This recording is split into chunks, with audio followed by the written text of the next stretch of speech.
Every year on October 1st, I celebrate I call it my Rebirth Day. I have a birthday and I have my Rebirth Day.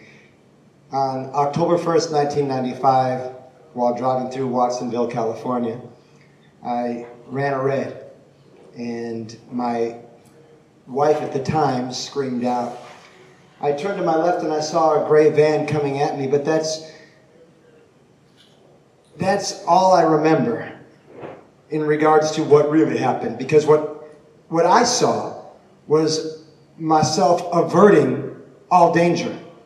I spun like Mario Andretti. I sped through the intersection, got onto the other side of the road, the intersection, and along the way there were various people that I recognized, and at the very end of that street there was my father in a zapateria. In Mexico, a zapateria is a shoe store. And it was at this zapateria that my father came out. When I was a little boy, my father told me, "Someday, Pepe, you are going to forget me. A little old man is going to come up and say, 'Do you recognize me?' And you're going to say, 'No.'" And I said, "Pop, I will never forget you." But you know, the last 10 years of his life, as he was deteriorating with Alzheimer's disease, I avoided him. I didn't want to see my hero so human. I wasn't ready to accept temporality, and I was afraid more than anything of death. The voices I heard in my bedroom, the shadows I saw, things I tried to avoid. And so, growing up, I had a tremendous amount of guilt. My parents were divorced, and I, because of the color of my skin in the 1970s in Newbury Park, California, I was beaten up mercilessly and picked on. These are real experiences that turned me into a very insecure young man, and then into a very guilty young adult for not being there for when my father was calling out for his son. Finally, my father passed away, and he came to me when he passed away. I was in a tent in Lake Tahoe. He told me he needed to see me. I opened up my eyes, he was gone, and I found out later that night that he had passed away. Now, along with this insecurity and along with this guilt that I carried, I was blessed with so many talents that I denied, so much ability as an artist, as a storyteller, as an actor, as a writer, things that I denied, things that I didn't give voice to, because the voices around me were so much more dominant than my own. And sometimes there were so many voices around me that I couldn't even hear my own voice, and the voice that I thought was mine, that wasn't even mine. And so, growing up, I was purposeless, I was irresponsible, I lacked accountability, I was guilt-ridden, and I didn't know what to do with all the blessings that God had given to me.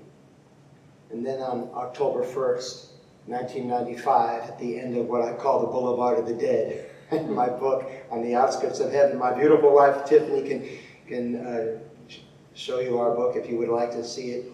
But in Outskirts of Heaven, I describe how at the very end of that street, the very last shop, I saw my father. And he walked out from a dark room, and I didn't recognize him. He did this. And that's a sign that I still do to all my basketball boys, because I'm still the varsity basketball coach at a high school in Los Angeles right now. And he said, "Pepe, paint the world blue." Paint the world blue. And then everything dissolved, and I found myself in Watsonville Community Hospital with a beautiful nurse with a bindi said, "You're a teacher." I said, "How do you know I'm a teacher?" Because I was a teacher. How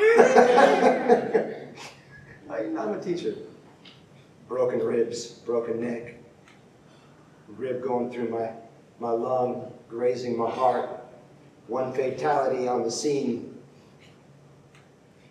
You see, what really happened was that my car was hit. It zigzagged up and down like a pinball, wedging itself totaled and upside down between a cement lamppost and a Ritmo Latino music store on the corner of Beach and Main in Watsonville, California.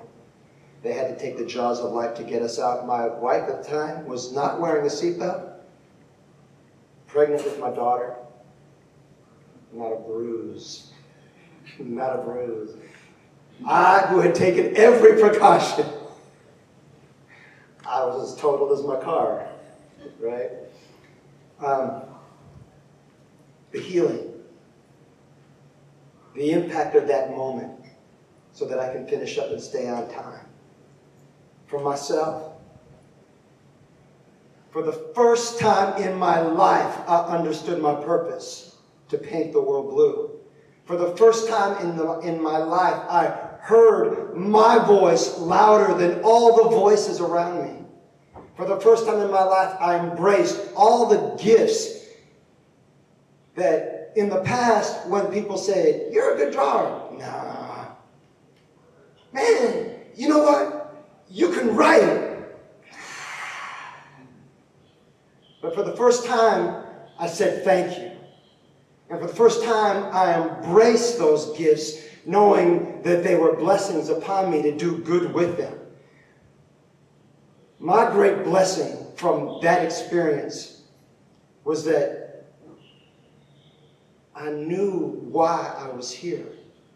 I knew the importance of my purpose, my divine plan. I knew, because I had died once and come back, that minutes are precious and that they come and go, and I have no more time to waste in the time that I've been given back.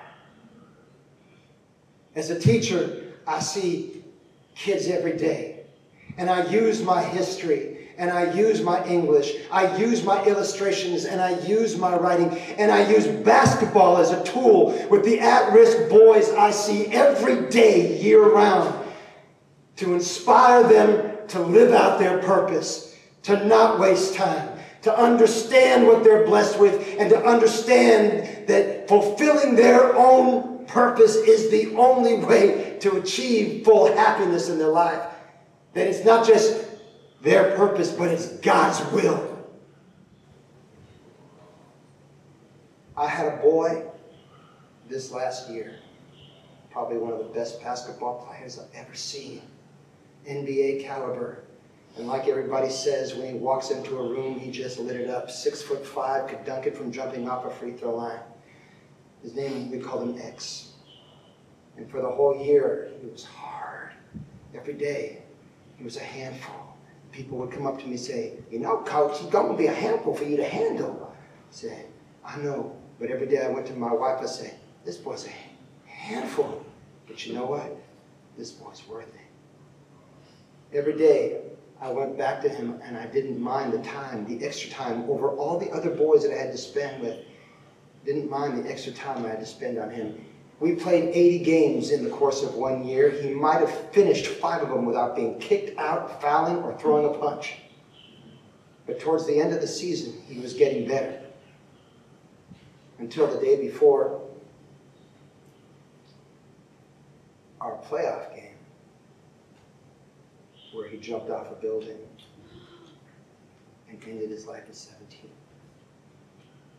Last week on Saturday, I went to the park, the basketball courts where he grew up playing.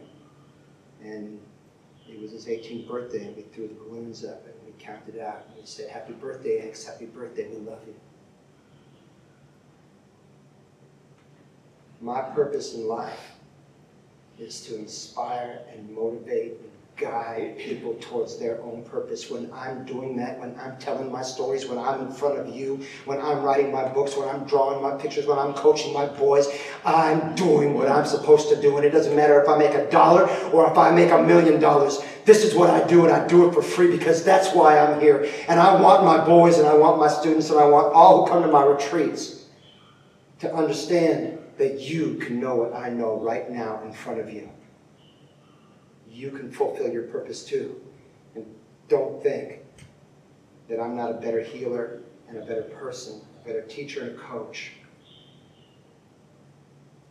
because of X who's standing in the back of that room, and my daddy who's standing on the other side, and all the other people who believe in me and who I have to be real for. My experience healed me, showing me who I was, why I was here, and finally having the guts enough to embrace who I was. Pep, when that special basketball player died, wasn't that rather devastating? And did you ever find out the circumstances of his life that led him to commit suicide?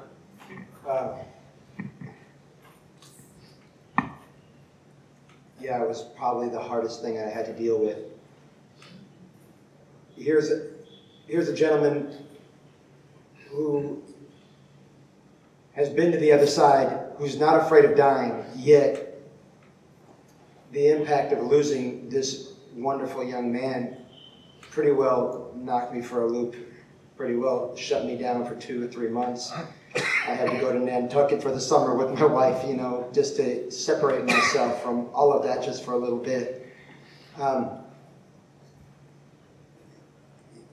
He was a kid very much like myself, who was, you know, you never know what's behind that smile, and you never know the suffering that people are undergoing. You never know what they're really hiding. This was the most popular kid on campus. This was the kid who was best friends with the high school quarterback, but also would go befriend the Harry Potter and Lord of the Rings guys in the back of the school. He was loved by everybody, and his death rocked the school and shook us to our core. He had a history of PTSD. He had a psychological profile this thick. He was struggling. You know, every time he fell in a game, you know, he was a tough kid. Like I said, he was a big kid. He could jump out of the gym, and he was an athletic anomaly. But, gosh, stubbed his toe during a game. He would fall and stay down, and all of a sudden crying and wail, and everybody in the stands, because you couldn't tell them what was really going on. Everybody was thinking he was a prima donna.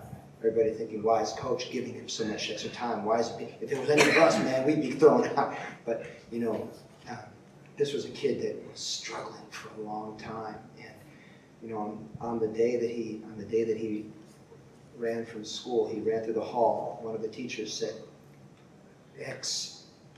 His name was Xavier. We call him X. He says, Xavier, stop. And he turned around and he said, that's not my name. Yeah, it was real hard. It was real hard. And for myself, a person who believes we all have a purpose, you know, a person who is here and committed to help guide people towards their particular purpose and to know that fulfillment.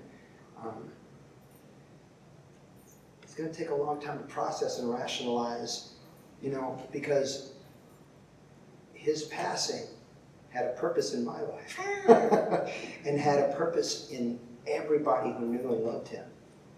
And it was very impactful. So, gosh, you know, this is a question that's going to take me years to be able to answer. You know? I'd like just to add something about suicide. If you notice, when I said the best thing that happened to me is seeing my sister in heaven, even though she committed suicide. This gives hope and healing to parents who lost their children to suicide or a loved one, because we grow up being told that you commit suicide, it's murder. And all my life, I wondered where my sister went. She went through a deep depression that cost her, she took her life. She did not know what she was doing. And God was so compassionate that he does not judge us like we judge each other. She was there, she was loved, she had so much joy. So for the parents out there, or if you've lost somebody to suicide, they are not in hell, I can say that. And I can affirm to that. So that was a very comforting thing for me too. And this is where your boy is. I just want to add to that, just really, really quick.